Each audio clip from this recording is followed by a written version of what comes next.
Howdy y'all, hello all. Welcome back to the Say It All Day post-game show. Some of the things that I wanted to cover, obviously, collectively, guys, thank you for tuning in. Thank you for rocking and rolling with me on these videos.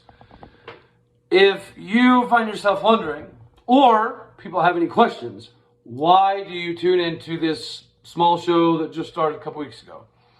I'm going to help you give them an answer, because we're going to ride this thing together. And, I do think that pinpointing things a little bit earlier than everybody else is a benefit to us as a fan base, because if I can get you information before everybody else, it not only helps you be prepared, it helps you kind of study to see who the other players are that potentially could play. And then for all you out there that are hardcore into football, you're probably gonna be able to express the amount of knowledge that you get, because everybody likes to be, from my perspective, that person at work that not only knows stuff, but the more knowledgeable you are, the better your fandom can be, in my personal opinion.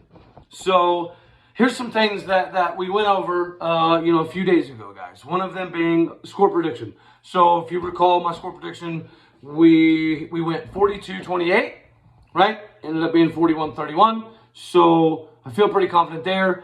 Last week, last week, my score prediction for the Baylor game was 31-24, and it was 36-25. So, so far this year, I think we're rocking and rolling. My picks for the day: Tennessee, Oklahoma State, Ohio State, TCU, Texas, Mississippi State, Cincinnati. My loss on the day so far is Utah.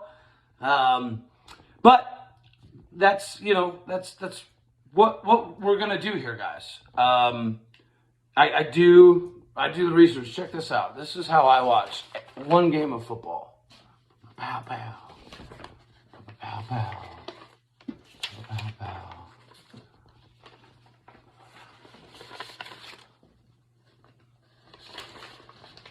One game. And I do it because I want all of us to not only know what we're talking about, because, okay, think of it this way. How do fan bases grow other than national appearances? It's interaction. It's people being able to explain. The perfect example, guys. If you haven't seen my Bob Fenimore video about how he got blindsided and completely robbed in the 1945 season, where we got declared the national championship by the American Football Coaches Association due to Army not participating and giving over stats and information and so on and so forth. So, but even though we got the national title, the biggest travesty of all of it was that Bob Fenimore didn't get the Heisman, because the two people that finished above Bob Fenimore for the Heisman for 1945 season were Glenn Davis, got second place with 930 yards, okay? And then first place, the first place winner only ended up having, you ready? Doc Blanchard, like 722 yards. So first place, who won the Heisman, had 722 yards. Second place, in the same backfield. They both played for Army West Point at the same time. So basically fullback, running back, however you want to slice it, in the backfield at the same time. They get 1 and 2 in the Heisman. This is why the 1945 championship was corrected, because back then there was not a lot of publications or newspapers in the middle of the country that really could get the word out about football. Not only that, football was somewhat still in the beginning stages for the Midwest. And for that alone, the 1945 championship was gone over and realized that there was a mistake made, because all of the votes were on the East Coast. All of the publications, all of the reporters, all of the papers. So, statistically speaking, guys, so you put that together, right? That's, they had 1,652 yards. And Bob Fenimore, by himself, had 1,641 yards. So, there's a 9-yard difference between first and second place combined to our one running back by himself. If they could make that right, that would be fantastic. That would be, in my opinion, almost as worthy as us being awarded the rightful national championship for the 1945 season. So again, guys, when you get in debates with your OU fans or Texas fans or whoever fans that feel like they just want to talk and talk and talk, the only way that you can A, grow our fan base, and B, teach them, and they'll be quiet. I guarantee you guys, if you can factually, statistically back up what you're saying, people will back down. But you got to be persistent. You got to be knowledgeable. This is how we do our part, me and you guys, growing the fan base, is by being able to win these debates. So when you get in an argument with an OU fan, and he's talking about, 89 or 90 to 19, 7 ties, what do you think about that? What do you think about the 7 national championships? Well, what I would say is, yeah, sir, hey, no, I completely understand. Now, the reason we say it's 89 and 19, which again, you have a massive decided advantage, right? We're not saying otherwise. But what we can say is, did you know the very first game in the recorded history of Bedlam was technically a 75-0 win by Oklahoma University, which used to be called the Norman Territorial University Rough Riders and Boomers. And their touchdown was next to a creek. And at one point in time, the football went into the creek.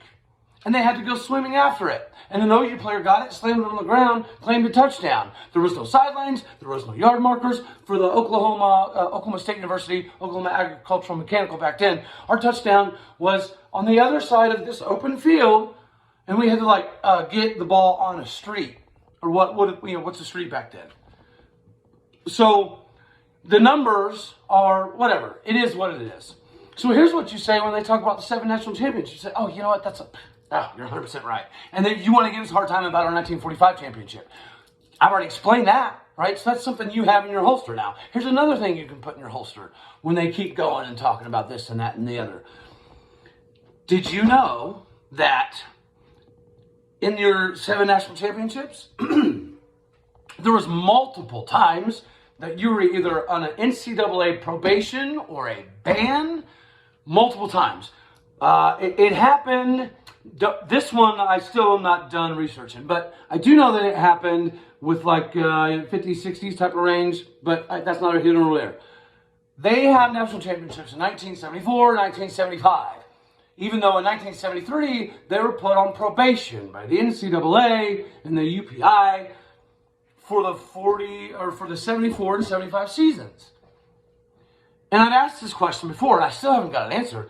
How, if they knew they were suspended and banned from any bowl games and any TV appearances, which is how they made their money, even back then, guys, their athletic director at the time even said that he knew that they were going to lose on average of $750,000 to $1 million a year for the next couple of years because of the probations and the bans. There's even a quote in a newspaper from Jamel Holloway, when he was the quarterback for OU. He even said that it really was unfortunate that this happened because they knew they were going to have a really good team, and now that the bans are put in place, he was kind of upset about how this really good season would end up not amounting to much, basically, because he was talking about the ban.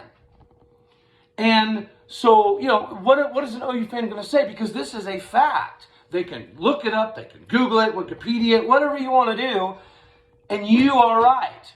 We are right. This is why I'm doing this. And this is why I make sure to put the time in to get it to you before everybody else, because we have to grow the brand together, especially in the NIL era, especially with the conference realignment era. We as a fan base have to make sure that Oklahoma State is as secure as possible. Do we look pretty good? Absolutely. Are we going to be left out in the cold? Probably daggone not. But does it hurt for us to put the work in and the time in to essentially help us get, obviously maybe not blue blood level, that may never happen, but we can be a consistent 10-win ball club. And if that is the expectation, then nobody can say anything. And if they do say something, you just let them know that we've got information out the wazoo and there's nothing they can do about it, because some people do this for a living. Some people sit on their couch eating Doritos listening to stories. And then they try to take these stories and present them as factual information. So no matter how arrogant any fan base is, when you're talking about Oklahoma State University, it's going to be very, very simplistic to stop the arguments and grow the brand, right? That's my rant, right? But again, let's get back to the game, guys. Mason Cobb was huge. Xavier Benson played very, very well, even though he was very limited in how many plays he could get to. Colin Clay was all over the place. We had several people with half sacks. Ben Kapinski, again, I mentioned him already. Jason Taylor, he looked very, very good today. Thomas Harper was all over the place. We had, Jason Taylor had 10 tackles. Mason Cobb had 8 tackles. He also had the pick. Colin Clay was right around there, 3-4 tackle range. Thomas Harper was 8 tackles. Our special teams controlled the game. This was a fourth quarter that made you feel very, very confident as a Cowboy fan, as it should have. And this is going to do nothing but obviously add more confidence as we roll into the next game, because it's going to be a good one. Now, I do have some minor complaints, and these are, and guys, by all means, please help me if I'm wrong. Why are we still, in my opinion, a little bit too reserved? The settling for all these punts, no matter, Tom Hutton is amazing, right? It's amazing to have a punt game that you can use to flip the script on the field in the field position. It is. It's a huge weapon, and it's great that Gundy can use that as a weapon. But at the same time, y'all, we have multiple opportunities to basically step on the throat in the game. We had the same thing happen with Baylor. There was a few times we could have stepped on the throat into the game. And what happened is momentum shifted a little bit. They went right down the field, scored immediately, put the pressure on us. Luckily, we showed up in the fourth quarter just like we did today. So if this is a reoccurring theme to dominate fourth quarters, then we're good to go. But at the same time, if it's a reoccurring theme that we continually have third quarter struggles, that's something we have to address. Knowles was a mastermind coming out of halftime. If that's something that we can correct as well with Derek Mason, then clearly we know the trajectory of the team.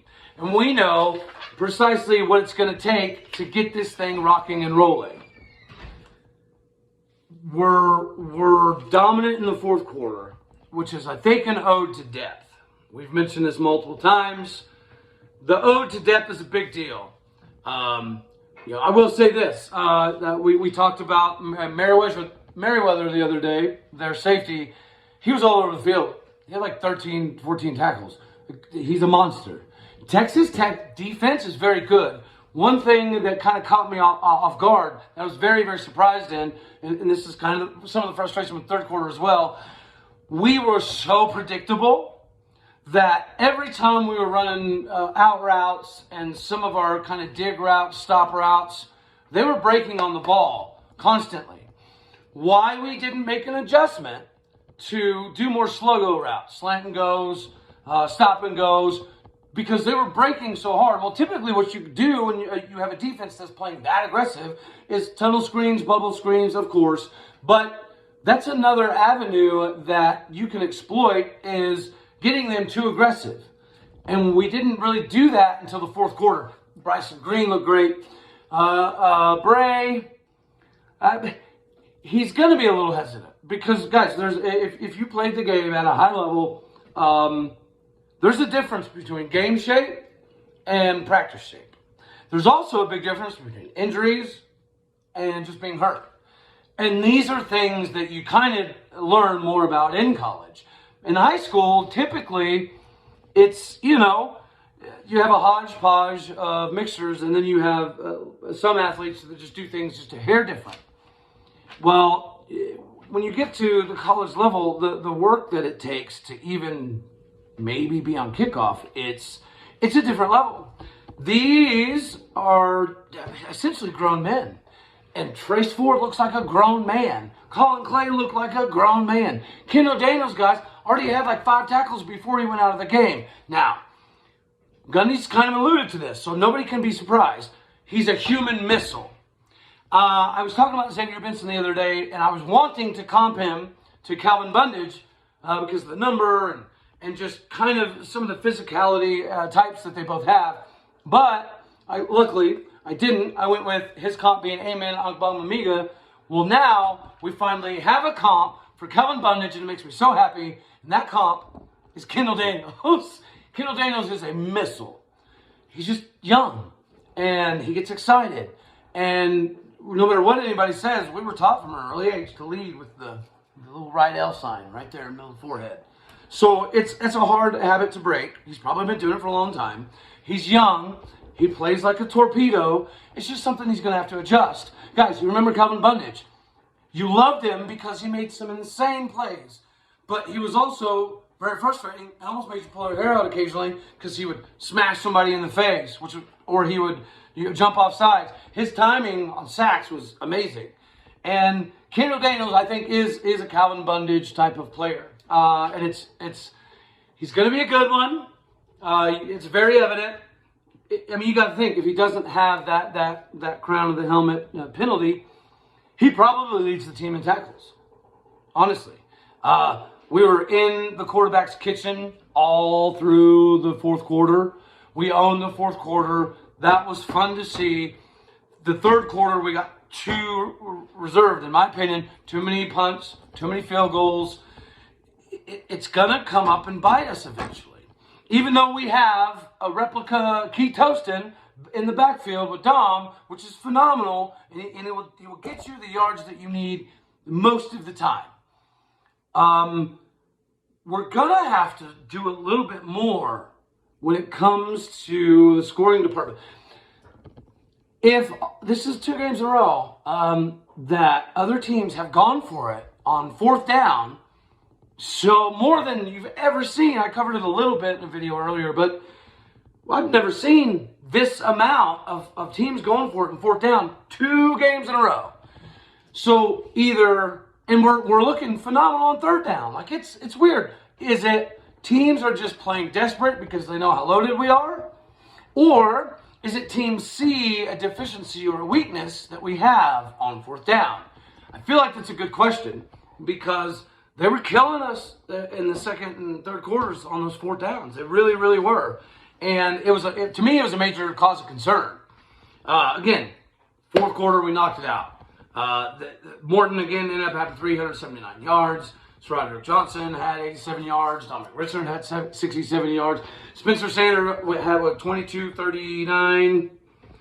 Oh, I have that. 22-45. 297. So he's 6.6 yards a throw. Morton was 6.1 yards a throw. So I think from an efficiency standpoint, they were fairly even. But what did Tech do? They threw and threw and threw. Guys, I forgot the exact number. I had it at one. They went over 100 plays. There's absolutely no doubt about it. With 3 minutes and 11 seconds left, we had 84 plays already, 85, 86, and no one scored a touchdown.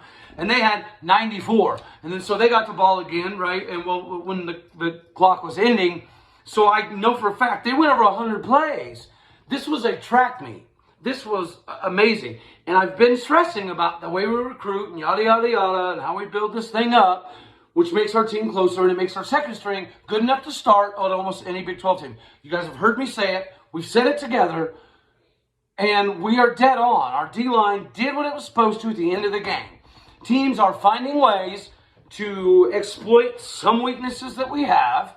We're not able to fix them in the 3rd quarter, but we're able to dominate the 4th quarter. And part of that's because of Dom. And help me here, a lot of comments and whatnot.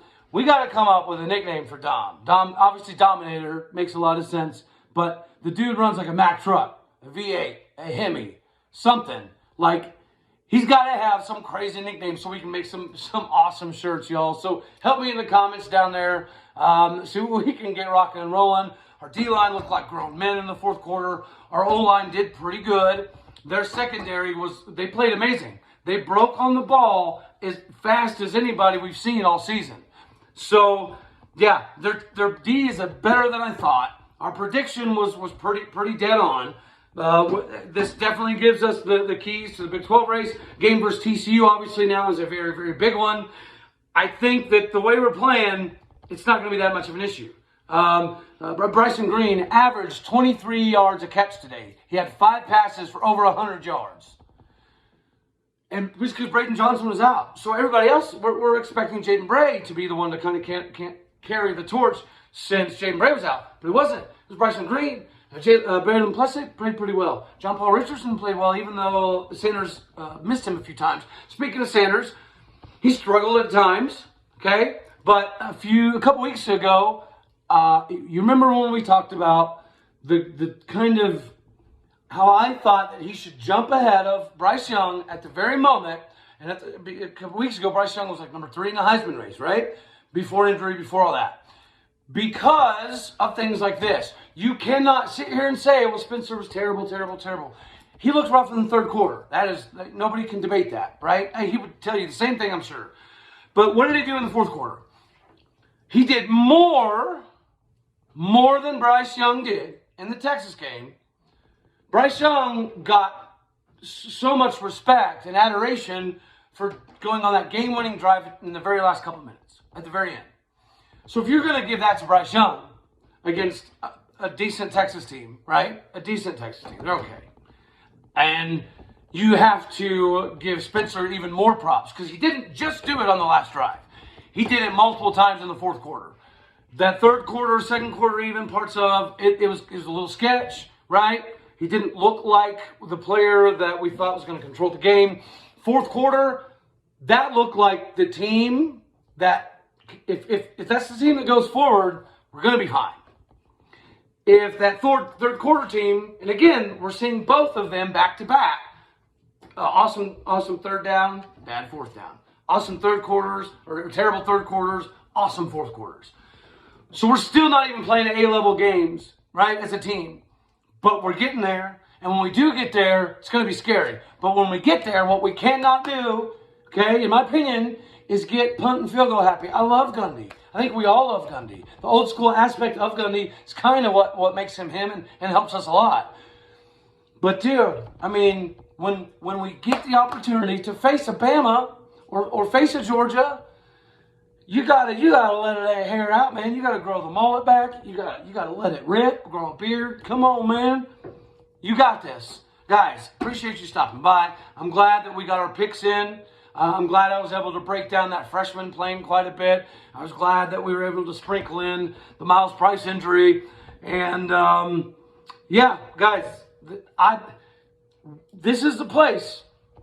If you want the best news, and you want it the quickest, and you want it to be the most accurate, and you want to be able to go to your friends and say, hey, check this out. We gave up 739 yards, but with the amount of plays that they ran, they only averaged 6 yards to throw. Our special teams dominated the game, right? Hutton, I think he averaged 53 yards today. You got to give shout out to Tanner Brown. He was 4 for 4.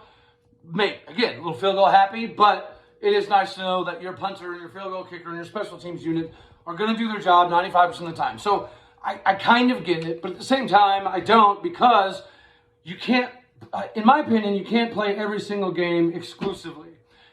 What I mean by that is you sometimes, just like when you put stuff on film, even though you may not use it again the rest of the year, you want it on film for other teams to have to adjust to and practice. That's something their scout team has to do that they didn't have to do before you did that, right?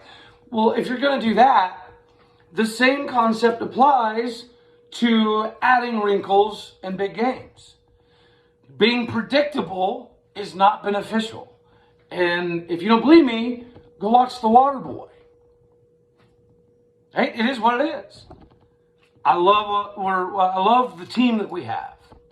I love the fact that, Spencer can control things, especially in fourth quarters. Our defense, Brock Martin, everybody. Fourth quarter, we owned it. We absolutely dominated with Dom and the D. So kudos to Mason, Coach Derek Mason. His adjustments in the fourth quarter were phenomenal. And because of those adjustments, yeah, we were able to kind of control most of the fourth quarter. I'd say we controlled a decent amount of the first half, but you've got a little loosey-goosey as well. So thanks for stopping in. Thanks for stopping by. Boast to your friends. Guys, you got to share this stuff. You got to like this stuff. You got to send this stuff out and let people know this is what, actually, or you can try to keep it a secret. I mean, it doesn't help me, but it might help you. No, I'm just kidding. We got to spread the love as fans. We got to educate people. We got to educate people from other universities. Anytime somebody says, well, OSU is a little this and a little that, you have to be able to tell them, no, bro, here's why you're wrong. Let me tell you. So you will shut up. Because it works. I promise. It works all the time. And here's the deal. I'll do the research. I'll do the digging. And all you have to do, take the information, let it soak in, go to work, make people feel like they have been disrespecting the Oklahoma State University football squad because they just didn't know. Look at putting Bob Fenimore up there. Watch my Bob Fenimore video.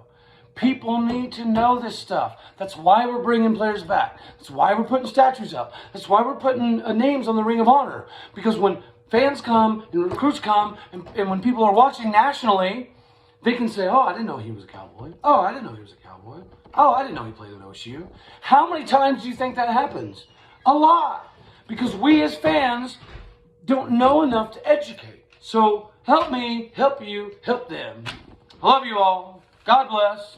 Go Pokes. Tune in next time. The road to Arlington looks good.